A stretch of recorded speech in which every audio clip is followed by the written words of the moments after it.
Hello everyone, this is CS Vikram Shirohi और last class में हमने अपना टैक्स लॉ के अंदर सैलरी वाला चैप्टर कंप्लीट कर लिया था बच्चों। तो आज की क्लास में हम एक नया चैप्टर शुरू करेंगे। चैप्टर का नाम है income under the head of house property. Income under the head of house property, ये वाला चैप्टर हम स्टार्ट कर रहे हैं।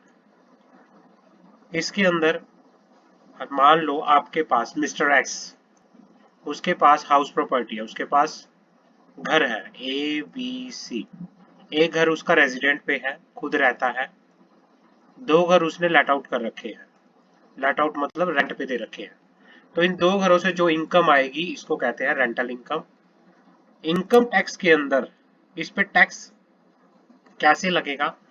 ये वाला जो इनकम आती है, ये वाली जो इनकम है under the income tax act will be tax under the head of income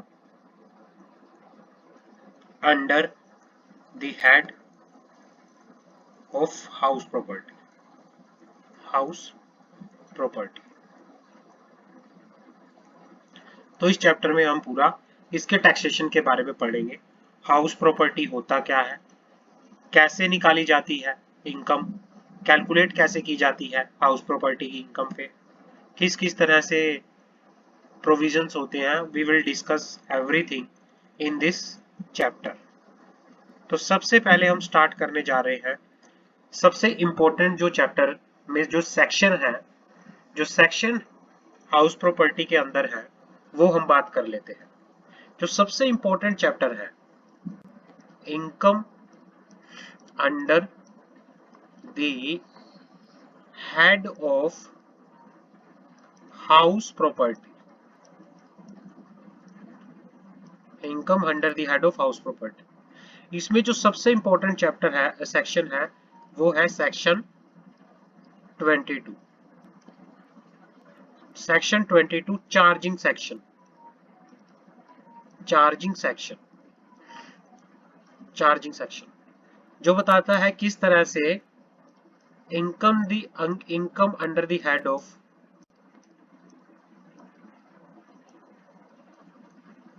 income under the head of house property पर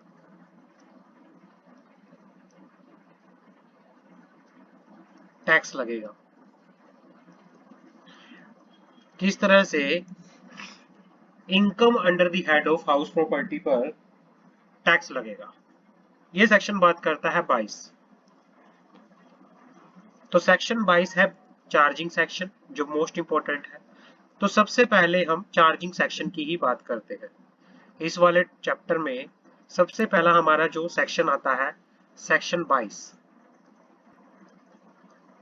चार्जिंग सेक्शन। चार्जिंग सेक्शन बात करते हैं चार्जिंग सेक्शन की। क्या कहता है, बात कर ले। The annual value of the property consisting any building या land appointed thereto, land appurtenant thereto, of which the assessee is owner, other than such position of such portion of property has may be occupied for the purpose of any business or profession carried on by him. The profit which are chargeable to the income tax shall be chargeable to income under the heads of house property। मतलब इसमें charging section में क्या कहता है कि property की कोई annual value of the property, annual value of the property, property includes building, किसी बिल्डिंग की एनुअल वैल्यूज, या फिर लैंड, बिल्डिंग से जुड़ी हुई कोई land, appurtenant thereto, of which the assessee is owner, of which the assessee is owner, owner, assessee is owner, other than, other than such portion of property other than such portion of property has may occupy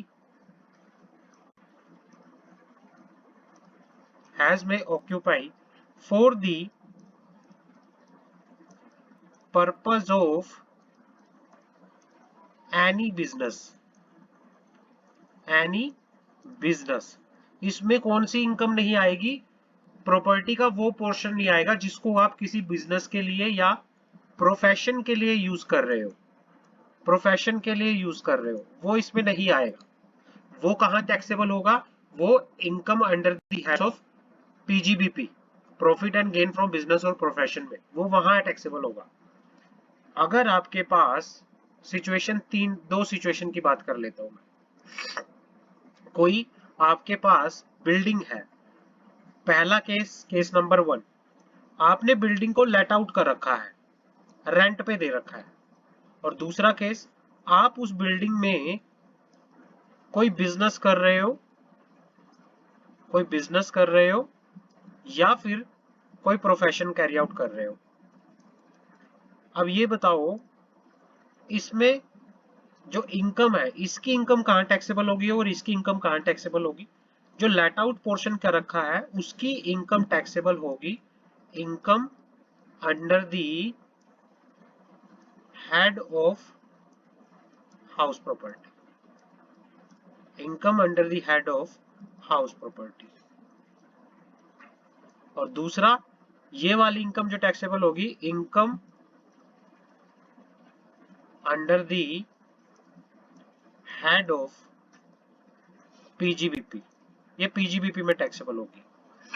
तो इसके अंदर हमें important कुछ note करना है, कुछ हमें definition important देखनी है। सबसे पहले तो हमें देखनी है एनुअल वैल्यू। होती क्या है एनुअल वैल्यू, हमें पता होना चाहिए। We will how to calculate annual value. इसमें हमें सबसे पहले देखना है एनुअल वैल्यू को।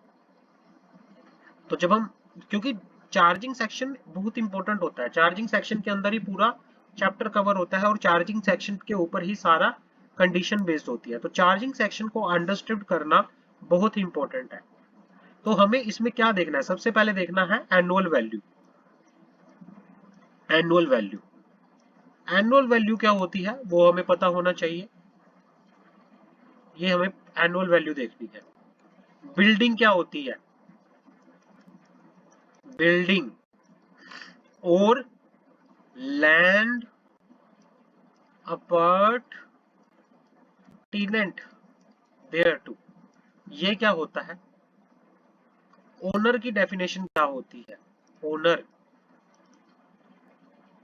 भाई अगर कोई प्रॉपर्टी किसी, मतलब कोई भी एनुअल वैल्यू किसी बिल्डिंग की, किसी लैंड अपार्टमेंट देयर टू की असेसी जिसका क्या है? ओनर है। अदर देन सच पोर्शन, उस पोर्शन को छोड़ के जिसको बिजनेस पर्पस के लिए यूज किया जाता है। अगर आपको उस बिल्डिंग से, अगर आपको इस बिल्डिंग से या लैंड अपार्टमेंट देयर टू से कोई प्रॉफिट मिल रहा है, कोई क्या मिल रहा है? प्रॉफिट। तो ये कहां टैक्सेबल होगा? Under the head of house property, under the head of house property.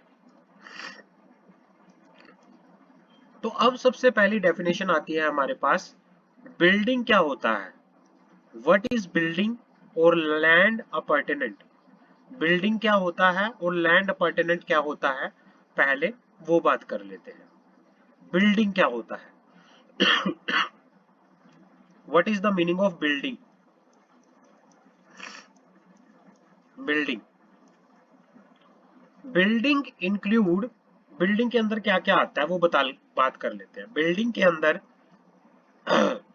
Office building, godown, storehouse, warehouse, factory, hall, shop, stall, platform, cinema hall, auditorium etcetera, has लोग has they are not use for business और profession by the owner.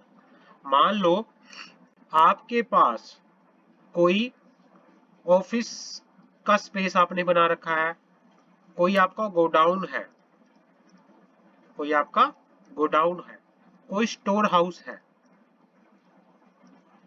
कोई आपका ware house है, कोई factory है, कोई hall, कोई shop, कोई ऑडिटोरियम एक्सेट्रा, कोई शॉप, कोई ऑडिटोरियम। अगर आपकी ये चीजें हैं, आप इनका यूज बिजनेस के लिए, प्रोफेशन या बिजनेस, अगर इनके लिए इसका यूज नहीं कर रहे, आपने इनको लेट आउट कर रखा है किसी को, बट आपका वो बिजनेस या प्रोफेशन नहीं है, आपने ऐसे लेट आउट कर रखा है, not a part of business और प्रोफेशन, तो ये किस में काउंट होगा? आपकी बिल्डिंग के अंदर। और इस पे जो आपको कोई इनकम आएगी, वो इनकम कहां टैक्सेबल होगी? Income under the head of house property, under the head of house property, under the head of house property.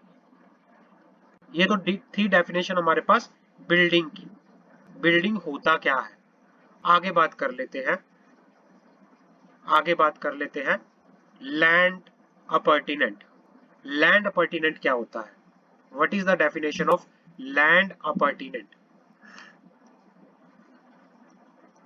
बात करते हैं land appurtenant. Land appurtenant, land appurtenant include land adjoining to forming part of the building। मतलब वो land जो building का part है, building का base जो बिल्डिंग से जुड़ी है, which is adjoining to the और forming part of building, forming part of building।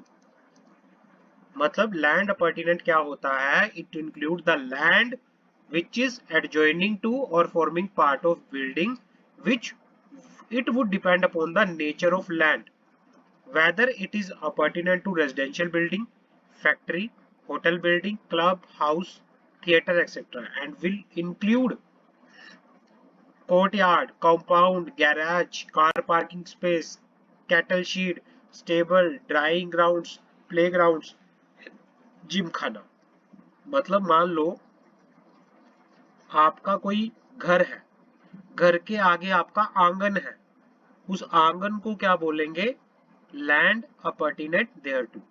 मतलब वो खाली एरिया जो आपकी बिल्डिंग से जुड़ा हुआ है। मान लो आपका ये घर है, आपका ये घर है, आपके घर के आगे खाली आंगन पड़ा है, साइड में भी आंगन है, तो जितना भी एरिया, ये सारा आपका घर है, तो जितना भी आपके घर से जमीन जुड़ी है, वो सारा क्या होगा? Land appurtenant thereto. Land appurtenant उसको बोलेंगे लैंड अपॉर्टिनेंट। वो कोई भी हो सकती है। लैंड अपॉर्टिनेंट क्या होता है? It include the land adjoining और फॉर्मिंग पार्ट ऑफ बिल्डिंग, जो बिल्डिंग का हिस्सा होती है, ठीक है ना। वो लैंड आपकी रेजिडेंशियल बिल्डिंग वाली बिल्डिंग का हिस्सा हो सकती है, फैक्ट्री बिल्डिंग का हिस्सा हो सकती है, होटल बिल्डिंग का हिस्सा हो सकती है, club, house, theatre etcetera, and will include courtyard, compound, garage, car parking, space, cattle, shed, stable, drying grounds, playgrounds, etc. कुछ भी। मतलब मान लो आपका फैक्ट्री है और फैक्ट्री के चारों तरफ खाली एरिया पड़ा है, तो जो खाली एरिया है इसको क्या बोलेंगे? लैंड अपॉर्टिनेंट, क्योंकि ये आपकी फैक्ट्री का क्या है? पार्ट है, इसको बोलेंगे लैंड अपॉर्टिनेंट। वो भी किस में आता है? आपकी बिल्डिंग की डेफिनेशन के अंदर ही इंक्लूड हो जाता है लैंड अपॉर्टिनेंट। ये आते हैं आगे, आगे बढ़ते हैं। असेसी कौन कौन होता है इसके अंदर? असेसी पढ़ते हैं। दूसरी डेफिनेशन आती है हमारे पास assessee.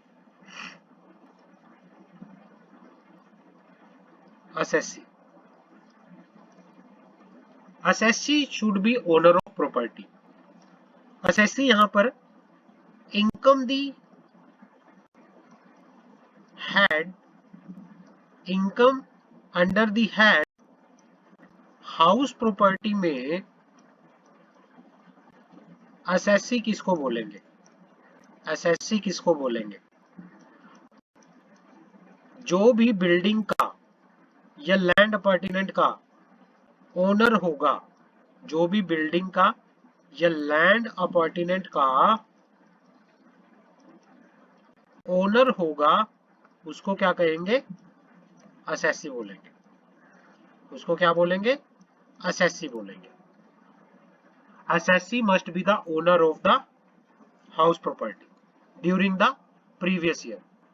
It is not material whether he is owner in the assessment year or not. ये मैटर नहीं करता। मान लो 2022-23 के अंदर मिस्टर एक्स किसी प्रॉपर्टी का ओनर था, बट 23-24 के अंदर उसने वो प्रॉपर्टी मिस्टर वाई को बेच दी।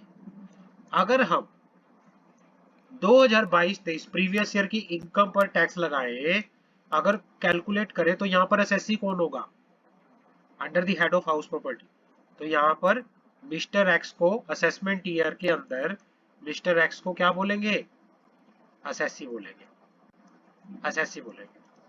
बेशक उसके पास 2023-24 के अंदर प्रॉपर्टी की ओनरशिप नहीं है, बट 22-23 में वो प्रॉपर्टी का ओनर था, तो 22-23 के अकॉर्डिंगली उसको क्या बोलेंगे? ओनर बोलेंगे। उसको ओनर बोलेंगे। तो पहला तो होता है income under the head of house property. क्या होता है कि भाई वो ओनर होना चाहिए और प्रीवियस ईयर में ओनर होना चाहिए। प्रीवियस ईयर में ओनर होना चाहिए। ये मैटर नहीं करता, it is not material weather he is owner in assessment year. Ownership include both free hold और लीज होल्ड राइट. ओनरशिप दोनों तरह की हो सकती है, फ्री होल्ड भी हो सकती है या लीज होल्ड भी हो सकती है। फ्री होल्ड, लीज होल्ड दोनों तरह की ओनरशिप हो सकती है। आगे बढ़ते हैं, आगे बढ़ते हैं। Ownership include deemed ownership. Deemed ownership ये भी इंपॉर्टेंट टर्म्स है। डीम्ड ओनरशिप होती क्या है वो हम बात करेंगे आगे। तो ओनरशिप के अंदर क्या आता है? डीम्ड ओनरशिप भी आती है। आप एक्चुअल में ओनर नहीं हो, बट आपको किन किन सिचुएशन में ओनर मान लिया जाएगा, वो सेक्शन 27 बात करता है। इसमें रेफर करेंगे सेक्शन 27। तो पहला तो आप एसएससी कौन होता है? जो ओनर होता है, owner of building, owner of house property, उसका ओनर। आप प्रीवियस ईयर के अंदर क्या होने चाहिए? ओनर होने चाहिए। असेसमेंट ईयर में आप ओनर हो या ना हो, इट डजंट मैटर। तीसरा, ओनरशिप इंक्लूड, ओनरशिप में क्या आता है? Ownership include deemed ownership, deemed ownership, ownership include deemed ownership. आगे बढ़ते हैं। The person who own the building, the person who own the building need not also be the owner of the land upon which it stand. क्या कहना चाह रहा है यहाँ पर कि जो पर्सन ओन करता है बिल्डिंग को, जो पर्सन, जिस पर्सन की बिल्डिंग है, ये जरूरत नहीं है need not also be the owner of the land upon which it stand. मान लो एक खाली जमीन थी, मिस्टर बी की है, वो मिस्टर ए ने उसके ऊपर अपनी बिल्डिंग बना दी. बिल्डिंग जो है मिस्टर बी की है, मिस्टर ए की है, तो मिस्टर ए बिल्डिंग का ओनर है, तो ये हाउस प्रॉपर्टी में मिस्टर ए को क्या बोलेंगे? एसएससी बोलेंगे. बट लैंड ये मैटर ही नहीं करता, लैंड किसी दूसरे की हो, it does not need also कि भाई क्या है, अगर कोई पर्सन किसी बिल्डिंग का ओनर है तो ये मैटर नहीं करता कि वो लैंड का भी ओनर हो या ना हो. Income under the head of house property में एसएससी सिर्फ बिल्डिंग की ओनरशिप को देखता है. आगे बढ़ते हैं.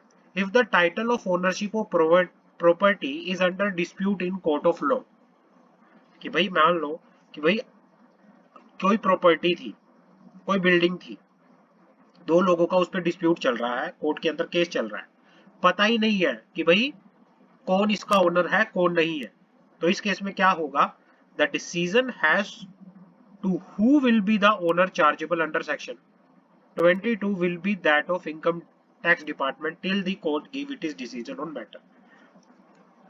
तो इस सिचुएशन में इनकम टैक्स डिपार्टमेंट क्या लेगा, डिसीजन लेगा, डिसाइड करेगा कि भाई जब तक कोर्ट डिसीजन न दे दे, इनकम टैक्स डिपार्टमेंट के पास राइट है डिसाइड करने का कि भाई for the purpose of income tax वो डिसाइड कर सकता है कि इनमें से कौन ओनर हो सकता है। तो ये ओनर की डेफिनेशन में आता है, अगर जहां पर किसी एक प्रॉपर्टी की जो ओनरशिप है वो क्वेश्चन में है, उसके रिगार्डिंग डिस्प्यूट चल रहा है कोर्ट के अंदर। Last point, owner is a person who is entitled to receive income from property in his own right, the requirement of registration of sale deed is not warranted. मतलब क्या है, owner is a person who is entitled to receive income from house property in his own right. भाई क्या है, income tax के अंदर it is a very sufficient, मतलब इस इनकम टैक्स के अंदर ये सफिशिएंट है ओनरशिप के लिए। भाई किसी पर्सन के पास कोई प्रॉपर्टी है और उस प्रॉपर्टी पर वो कोई इनकम रिसीव करना है, यही सफिशिएंट एविडेंस है कि भाई वो उस प्रॉपर्टी पे कोई इनकम रिसीव कर रहा है। मतलब मिस्टर ए के पास कोई प्रॉपर्टी है और उसने अपनी प्रॉपर्टी को रेंट पे दे रखा है और वहां से वो रेंटल इनकम निकाल रहा है, यही सफिशिएंट होता है कि भाई वो क्या है, ओनर है। वो क्या है, ओनर है। आपको ओनरशिप डिसाइड करने के लिए इनकम टैक्स के अंदर किसी रजिस्ट्री की जरूरत नहीं होती। भाई किसी के पर्सन की, मतलब ओनरशिप को डिसाइड करने के लिए इनकम टैक्स के अंदर जो रजिस्ट्रेशन डॉक्यूमेंट होते हैं उनकी जरूरत नहीं होती। सिर्फ क्या एनफ होता है कि किसी पर्सन के पोजेशन में क्या है, कोई प्रॉपर्टी है और वो उस प्रॉपर्टी पे इनकम रिसीव कर रहा है, तो वो क्या माना जाएगा, असेसी माना जाएगा। वो क्या माना जाएगा, असेसी माना जाएगा। तो सबसे पहले क्या होता है, income under the head of house property, income under the head of house property, owner owner of house property को एसएससी कहते हैं। एसएससी की डेफिनेशन जो है, ओनर ऑफ हाउस प्रॉपर्टी, और वो ओनर होना चाहिए प्रीवियस ईयर में। मैटर नहीं करता कि वो असेसमेंट ईयर में ओनर है या नहीं है। ओनर के अंदर, ओनरशिप के अंदर डीम्ड ओनरशिप भी आती है। भाई अगर ओनरशिप के अंदर डीम्ड ओनरशिप भी आती है, भाई अगर मिस्टर ए किसी बिल्डिंग का ओनर है तो इसके लिए ये जरूरी नहीं है कि वो उस बिल्डिंग पर जिस लैंड पर बिल्डिंग बनी है उस लैंड का भी ओनर हो, ये जरूरी नहीं है, ये मैटर नहीं करता। अगर किसी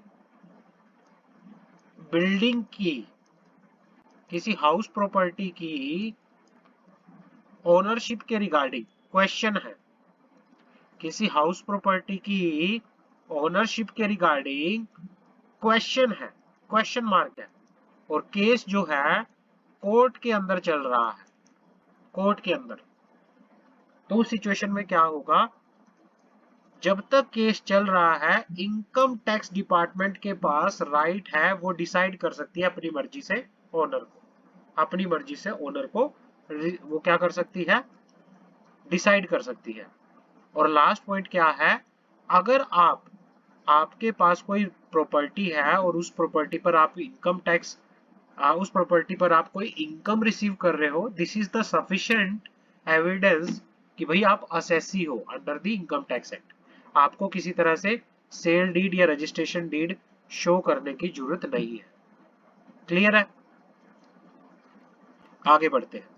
अब हमने इसमें पढ़ा था ओनरशिप इंक्लूड डीम्ड ओनरशिप। हमने इसके अंदर एक चीज पढ़ी थी